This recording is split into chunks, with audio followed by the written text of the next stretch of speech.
Welcome to Arizona Sun-Times Sunday for October 30th, 2022. I'm Michael Patrick Leahy, CEO and Editor-in-Chief of the Arizona Sun-Times. We're a rapidly growing digital news site on the web at arizonasuntimes.com. That's arizonasuntimes.com. We report on state and local news here in Arizona from a constitutional conservative perspective. Well, it's just 1 week and 2 days until the 2022 midterm elections. One of the biggest political stories in the country right now is the gubernatorial race between Republican nominee Kari Lake, the former TV news anchor, and Democrat nominee Katie Hobbs, the current Arizona Secretary of State. For more than 2 decades, the Clean Elections Commission has sponsored debates between candidates for statewide office. This year, the Democrat gubernatorial candidate, Katie Hobbs, has refused to debate her Republican opponent, Kari Lake. Arizona PBS was supposed to be the host for a proposed debate between Lake and Hobbs, sponsored by the Clean Elections Commission, but they, Arizona PBS, cut a separate and controversial deal with Katie Hobbs to interview her individually in a non-debate setting, much to the surprise of the Clean Elections Commission. So KAZT stepped in to work with the Clean Elections Commission to offer both Lake and Hobbs an opportunity to debate. That debate was held last Sunday. It was moderated by local radio host Mike Broomhead of KTAR News, but once again, Katie Hobbs dodged the debate. So Broomhead went ahead with this one-on-one interview with GOP nominee Kari Lake, all under the auspices of the Clean Elections Commission. Broomhead began the debate by explaining why only Kari Lake was in attendance. Good evening, I'm Mike Broomhead. This evening's event was originally scheduled to be a debate between the candidates for governor, Republican nominee Kari Lake and Democratic nominee Katie Hobbs, sponsored by Clean Elections, Arizona's voter education agency. Secretary Hobbs declined to come, and so the event became a 30-minute dialogue between Kari Lake and myself. And here was Kari Lake's opening statement. And thank you to the Clean Elections folks. I know they had to kind of move things around as we tried to make a debate happen with myself and my opponent, but unfortunately, she was not courageous enough to show up for the debate. But I want to talk to you, Arizona. It's so good to be back in your homes. Over the last 509 days, I've been in many of your homes on the campaign trail, working hard to listen to what your concerns are. And I understand this state. I'm so blessed. God gave me a great career to cover this state as an honest journalist for 30 years. When you recruited me to run, I decided to make sure that we have solutions to the problems we've had for a long time. And that's why we have a bold, aggressive plan to tackle some of the problems so that we can make Arizona the greatest state in the country. We're going to secure the border. We're going to make sure that our kids are properly educated, including making sure our kids have access to trade skill training and vocational training in high school so they're ready for the opportunities that are out there. Moderator Broomhead then asked Kari Lake about election integrity.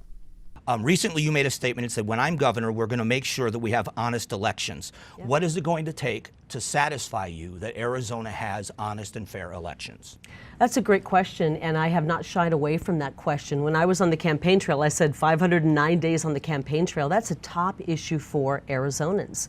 They don't like how the elections have been run. They don't feel that their vote truly counted. They know that when they see the mailbox with 5 ballots and there's only 1 voter at their home, that gives them pause and makes them realize that there's a lot of ballots floating around out there that shouldn't be out there. So we're going to work to improve the voting system, clean up the voter rolls, make sure that we don't have mail-in ballots floating around in homes where there's only 1 voter and they're receiving 5 mail-in ballots, and make sure that when our votes are counted, they're counted properly in a very transparent way where we trust the system of voting. Now, during this one-on-one interview with Broomhead, Lake launched this devastating critique of her opponent. We have an incompetent Secretary of State who happens to be my opponent. And I'm not the only one saying she's incompetent. The Arizona Supreme Court, in a recent ruling, called her incompetent. She's not even showing up at the office. She's only been at the office 19 days in the last 6 months, and we the people are paying her salary. She's not showing up for work, and we have some very critical elections. Broomhead then questioned Lake about her budget priorities. Can you lay out for us what your budgetary priorities would be as governor? Well, absolutely, and thank you for asking more than just questions about the election. I appreciate that, Mike. We're going to have priorities in making sure that we have a secure border, for starters. We want to make sure we have infrastructure. We're growing as a state. As these blue states continue to push dead-end destructive policies like California and Oregon and Washington and Illinois, and I could list them all, we're watching as people are moving in. And we're watching as companies want to relocate here. And we need to have the infrastructure in place when those companies want to relocate here. So we're going to work on infrastructure, securing the border, stopping the cartels from bringing drugs across and poisoning our young people. And we're going to work on drug treatment for the homeless, because we want to make sure we're getting the homeless off our streets. We also want to invest money, and we don't think this has to be a state investment, but we want private partnership as well in properly educating our kids and preparing our high schoolers while they're in high school to get out and take some of the high-paying jobs that are out there in the trades, in the vocations, and also in career certification. You know, I just was at a program the other day where they're teaching nurses to be certified nurse assistants. You know, that's a stepping stone for another big job. Right out of high school, if you're a CNA, then you can move into becoming a registered nurse at some point in your life. But we need to start getting our kids ready for the jobs that are out there. We have a lot of priorities. We want to make sure that we're dealing with areas where there are problems in our state government. Maybe there's waste. We can pull from there and relocate to other areas in our government where we need the attention. Lake offered voters this closing argument. And I want you to know, as your governor, I will show up for work every day. I'll show up early, I'll leave late. I'll roll up my sleeves, and we're going to get to work solving the big problems we have. We will bring back safe streets. We will bring back a secure border. We will stop the flow of the deadliest drug rolling through Arizona. And we're going to make sure that we get the homeless off the streets so that we can take our kiddos for a bike ride, enjoy the beautiful weather we have here in Arizona. We're going to get those people help as well. We want to make sure that as we go into this election, we're getting our neighbors out to vote, and you're getting out to vote. I ask for your vote on November 8th, and I thank you for your time today. With barely 1 week until Election Day, Kari Lake maintains a narrow lead over Hobbs, but momentum appears to be moving in Lake's direction. We'll have more when we come back. Welcome back. I'm Michael Patrick Leahy. 2 more people have been indicted in a Yuma County ballot harvesting scheme. Arizona Attorney General Mark Brnovich announced this week that 2 more defendants, both from San Luis in Yuma County, have been indicted with felony charges for conspiracy and ballot abuse over illegally collecting ballots. Earlier in the month, 2 other defendants had been indicted on similar charges. The new indictments allege that Gloria Lopez Torres, a San Luis council member and Gadsden Elementary School District Board member, collected 7 ballots from Nadia Guadalupe Lizarraga Marroquin. The latter collected at least 1 ballot from a third party.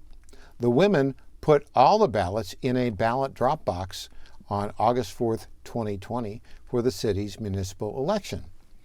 State Representative Tim Dunn, a Republican from Yuma, told the Arizona Sun-Times that, quote, there are lots of side deals that go on in San Luis. Dunn said Arizona's 2016 law banning ballot harvesting had a chilling effect on the operation, but it didn't really take hold until the highly publicized investigations started in 2020. Quote, they didn't realize people were watching them, end quote. He rejected the spin that the prosecutions were isolated incidents. Quote, it's part of a systemic issue, even though it was only a few people prosecuted, end quote. He said most of Yuma's ballot drop boxes are under video surveillance, but they aren't operated by the Yuma County Recorder. They're operated by entities like the library, so it's not as easy to submit public record requests for the footage. Additionally, the videos aren't kept for a long period of time, maybe 20 to 30 days. One citizens group told him they will be monitoring the ballot drop boxes in Yuma County this election, but did not want to be identified. Their observers are already in place at the drop boxes, sitting in lawn chairs. Dunn said to remind anyone engaging this activity, quote, "Do not harass or intimidate." Dunn urged observation instead. Many of the observers are downloading the app Votify Now to take photos and videos and report suspicious incidents, which allows them to share problems in the area on Election Day. Last week, a former mayor of San Luis and her neighbor, both Democrat operatives, were sentenced for ballot harvesting. Guillermina Fuentes was sentenced to 2 years of probation and 30 days in jail.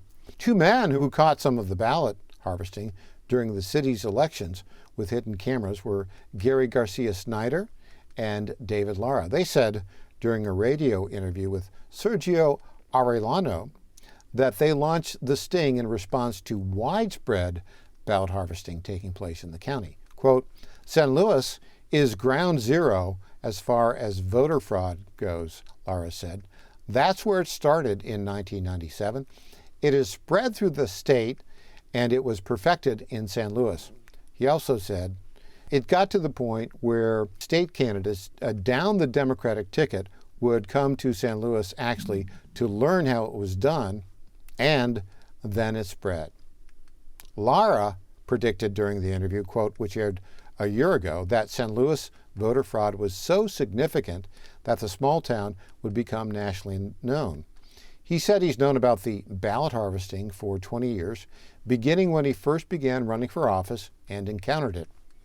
He explained, quote, "It's done in such a manner that it's so subtle and gradual that the community believes it's the norm. They think that it's acceptable, and they think this is the way it's done. This is the way you do things," end quote. He relayed how nonprofits in San Luis fill out people's ballots for them. He said the nonprofits tell people who come to them for help that they will help them register to vote, saying, "Well, don't worry about it. Just sign it and I'll take care of it for you." Or they are instructed who to vote for. Quote, "They've actually tricked the community into believing they're doing the right thing, they're voting, they're participating, yet they're not really informing the community that they're being lied to, used, and manipulated," Laura added. Arellano said he was very familiar with ballot harvesters in the Latino community who show up at people's doors saying they are from, quote, elections and show people their voter registration information on their tablets. So people believe they are official and go along with their request to fill out their ballots. Snyder, who is running this year for state senate on a platform of combating voter fraud, labels it, quote, a ballot harvester lifestyle, end quote, since it's so common and pervasive. He said one of the women being prosecuted works for one of the big Democratic nonprofits. Quote, "I think as a school board member, you have to recuse yourself so the school board itself doesn't lose their respect and credibility," end quote, he said. He also told Arellano during the interview that the women's majority on the school board provides them with influence so they can take people's ballots and vote for them. Lara said he believes that a lot of the fraud in the 2020 presidential election was also accomplished through Democratic nonprofits. He said after the election was over and Donald Trump appeared to be losing, he couldn't understand why no one reached out to San Luis to learn how the fraud was done. Quote, "Maybe it's because it's going to step on big toes," he mused. Arizona's 2016 law banning ballot harvesting only permits family members, household members, or caregivers to collect voted or unvoted early ballots from another person. Democrats sued the state over this law, and when Democrat Secretary of State Katie Hobbs refused to defend the law, Brnovich stepped in instead, ultimately winning the case at the U.S. Supreme Court in Brnovich v. DNC. We'll be back with more after this. Welcome back. Last week, the Biden administration's Centers for Disease Control and Prevention Advisory Committee on Immunization Practices, that's ACIP, voted 15-0 to add COVID-19 shots to the standard child and adolescent immunization schedule, a move that many states and school districts are likely to follow. The committee's recommended schedule calls for children to begin getting COVID-19 shots when they are 6 months old. Arizona GOP Senate candidate Blake Masters thinks that's a very bad idea. It is, quote, absolutely insane that the CDC is going to add the COVID vaccine to the childhood immunization schedule. Masters tweeted, "This isn't about science or health." While the CDC said the vote itself does not mandate vaccines for children, it will likely influence the policies of individual states in deciding which vaccines are required for attending government-run schools. Quote, "I will always fight for freedom and to protect families and children," Masters said. "My opponent, Mark Kelly, is for big pharma and medical tyranny," end quote. In February 2021, Kelly expressed concern that too few Arizonans would be willing to get the COVID shots, AZ Central reported. Here in Arizona, the Ducey administration, the incumbent Democrat senator said, has, quote, data that says about 50 to 50% of Arizonans are willing to get vaccinated. We need that number to be 75%, Kelly added. We've got to convince people to show up and get vaccinated and get their families vaccinated when it's available to them. That's the only way we're going to really beat this thing, end quote.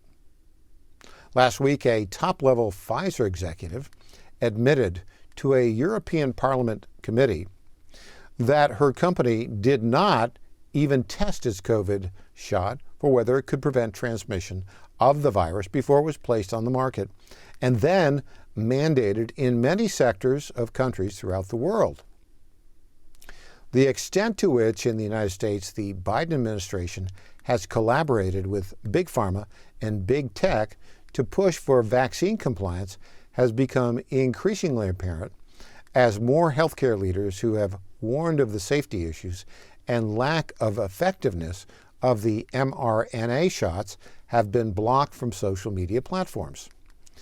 In Florida, for instance, Florida Surgeon General Joseph Ladapo was blocked by Twitter and then restored over the last few weeks after he posted his office's analysis of a study that found, quote, there is an 84% increase in the relative incidence of cardiac-related death among males 18 to 39 years old within 28 days following mRNA vaccination.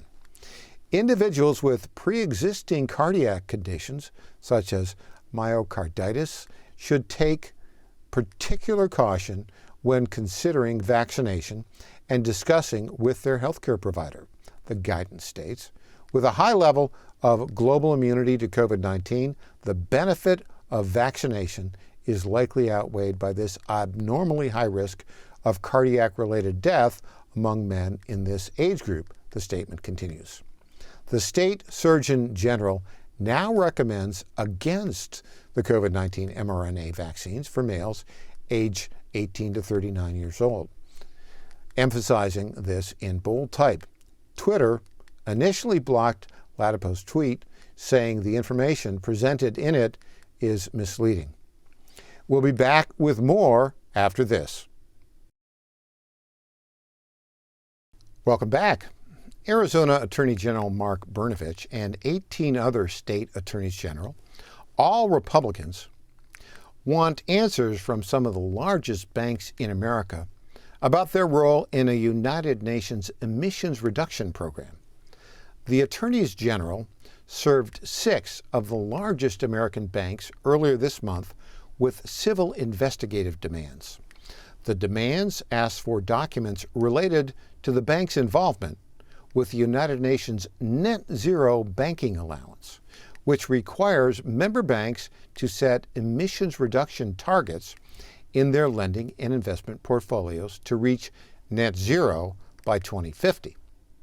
Quote, American banks should never put political agendas ahead of the secure retirement of their clients, Brnovich said in a statement. These financial institutions are entrusted with protecting a different type of green. The banks under investigation are Bank of America, Citigroup, Goldman Sachs, J.P. Morgan Chase, Morgan Stanley, and Wells Fargo. By joining the alliance, banks cannot do business with companies engaged in fossil fuel-related activities. Quote, this means some farmers, oil leasing companies, and other businesses will be unable to get a loan because of the alliance, Brnovich's statement said. The documents requested discuss the economic impact of transitioning companies served by the banks to net zero by 2050. All communications related to decisions to join global climate initiatives has been requested, and whether companies took certain pledges related to any environmental goal beyond what the law requires is also information requested. The agreement originated from the Paris Climate Accords. That's our report for this evening, Sunday, October 30th. We'll be back next week, same time, same station, for another edition of Arizona Suntime Sunday. I'm Michael Patrick Leahy. Thank you for joining us.